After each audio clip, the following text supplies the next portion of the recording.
Hey, number 6 in the GunShow June Explorations Month is one of my favorite exercises of all times, period, and it is the waiter curl. We are going to need kind of a specific type of dumbbells for this exercise. So let me show you what that requirement is so you can go and grab your substitute, okay? So what we need is the kind of dumbbell that has a plate or an end that's wide enough to put both our palms underneath, okay? Relatively the majority of the surface of our palms underneath. For example, this kind of dumbbell where you could place those plates under. So I'm just picking up what I already have. I should place my wider dumbbell plate on this, but this will kind of work. So the wider plate, and if you want to use just the plate, that works just as fine. So this would be the wider plate. So this is perfect, okay? Now, if you don't have one of those dumbbells or plates, meaning your dumbbells look more like these, right? This is too small at the end. Then you would grab, for example, some books, right? So if you don't have an unabridged dictionary or stacks of encyclopedia, you could weigh up, figure out something else. I'm sure you could figure out something around the house that you could use as a substitute in order to get your palms underneath. So before I run to the exercise, you know what you need to grab. Now we'll go into our mobility / warm-up drills. You have two choices, or if you're super gung-ho, you could do both. The first one is to just do our Your Will to Live mobility drill. Let's just run through that one more time. So the W is to shoot our hands, our arms straight up into this wide position, pressing and reaching your fingertips to the ceiling and holding it here for 30 seconds. Okay, so what you don't want is to bring your entire rib cage and your shoulders with it. You want your rib cage to stay down, shoulders to stay down, as you just keep engaging your shoulder blades and pressing the fingers up. Your will, the W, is to slide the elbows down into this W. You want to make sure that your hand and your wrist are flat, and if you can, press it back slightly in order to get that mobility work even further if it's available to you. If it makes you arch, then just keep it straight out from your shoulders. And shoulders down and breathing normally. You hold this for 30 seconds. Then 2 for your will 2 is to shoot your fingers straight out, trying to get that arm level and as if you've got 2 people pulling at you from either direction because you're that wanted, right? So just engage, breathe, okay? Hold this for 30 seconds, really pressing your fingertips out toward each side. The final part is Your Will to Live, the L. We're going to make that L position, the 90 degrees here. So you're really squeezing the elbows into your side as you do this, so you do have some bicep flexion going on here. Then you'll rotate that palms up in order to get that external rotation work, and just try to be even, breathe normally, don't arch, engage. That would have taken you to 2 minutes. Holding it for 30 seconds each. The alternative is to do this compound exercise. And I'm going to grab my lightweight 5 pounds just because they're orange and it matches my shirt.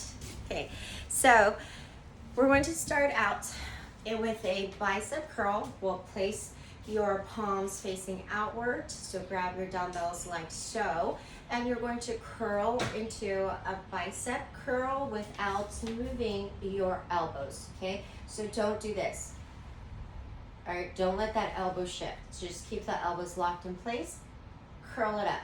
When you reach the top, you're going to rotate your palms back facing front, and then in this sort of a wider set position, you're going to press up as if into that Y, okay? if it's available to you, you're going to close that gap. But this is great for those who are not able to do that full overhead press up, because you still get this little wide position press up. Okay, now you're going to absolutely just reverse that whole thing. So turn your palms back around facing you, reverse, curl it down, reset, curl up, rotate the hands, press up into that Y, close it in, don't arch. If you're arching, don't close it in. Reverse it back down, rotate your hands the other way, reverse, curl down, and so on for a minute or two. Now we're ready for the actual waiter curl. So I'm going to show you with the weight with the weight plate. Okay, this is actually too light for me. The way the other one is set up is probably too heavy for me. So, you know, I'm not in the best setup, but you're going to see the mechanics of this move. This here is the top of the movement. The bottom of the movement starts out like so. I'm going to do this so hopefully you can see a little bit of the contract. I don't know, but it just doesn't, it's a terrible angle. It looks huge and not in a good way. I mean, I don't want to be huge. Okay. So the bottom is where we're holding this plate on our palms, but trying to make sure that it faces, see the difference here where it's angled down? We want that bottom of that movement to have the plate facing the ceiling. So what is that, perpendicular or horizontal to the floor? Okay, we want to be horizontal to the floor or to the ceiling, and we want to keep that horizontal position the entire time. So in order to hold this up, you're going to curl that wrist slightly, right?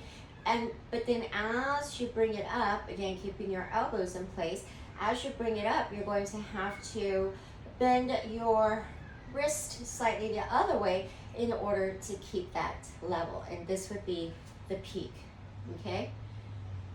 And that was 1 rep. Okay, so I'm going to show you from here. So the whole time, you can go ahead and re-engage at the bottom of every rep and just keep that steady. Now you're going to go to your let's say 60 to 80% failure for each set, right? I would recommend about 3 sets. Okay, 3 sets for me is, there's a reason for that. Okay, it's not just for the muscle building. It's because the first set you're often mentally thinking the movement through and making that mind-body connection. The second set is when you're pretty comfortable and you're able to at least execute the movements without having to get tripped up on thinking about the actual movements. And then set 3, you really get to figure out, have I really fatigued myself? You know, was my weight a good weight for me? Okay, that's why we go 3 rounds. Whenever I say 3 rounds. So that's how you're going to work it. Now, either alternating between this and the burnout, or at the very end, just do a set of burnout. The burnout is where we're going to take that same movement, but keep it at the top of the movement here. And from here, go ahead and shift that elbow slightly, right, in order to pulse. Okay, so you're taking it into that top like 20% and maybe slightly above. And just pulse there, okay? It should not be hurting your wrist. If you are hurting through the wrist, you probably have a little bit of a wrist issue. So you could just practice the engagement going with a lighter plate, okay? All right, so that was your drill for exercise and drill for today. This one is a keeper, so don't forget.